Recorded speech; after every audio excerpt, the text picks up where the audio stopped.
Hey everyone, welcome back. If you are new here, we are going to be running through all of the recipes inside the 5-ingredient Renal Diet Cookbook.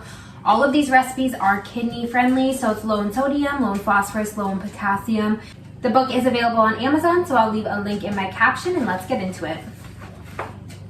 So today we're going to be making Santorini dill tuna and couscous bowl.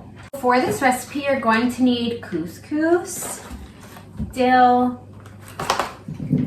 a carrot, a can of tuna, lemon juice, extra virgin olive oil, oregano, and salt.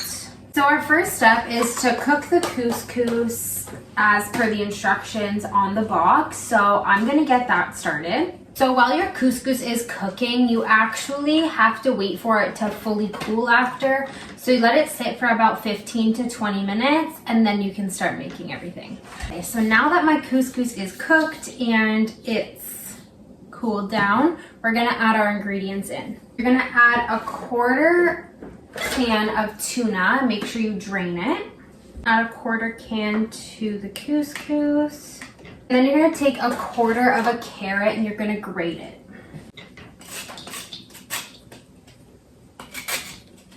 We added our 1.5 tablespoons of extra virgin olive oil, 1 tablespoon of lemon juice,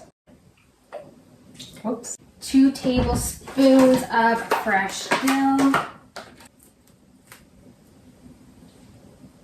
1 teaspoon of oregano, and a 1/16 teaspoon of salt. Just give that a mix. So this is what it looks like. So let's give it a taste.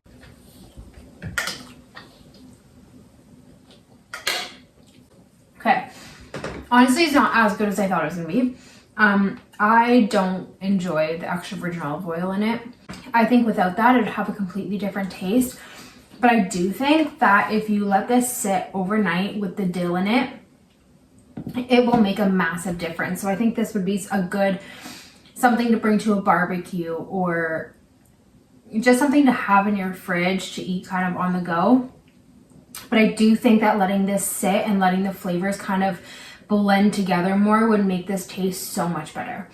Just a reminder, this is where I got the recipe from. I have a link in my caption, so thanks for watching. See you next time and have a great day.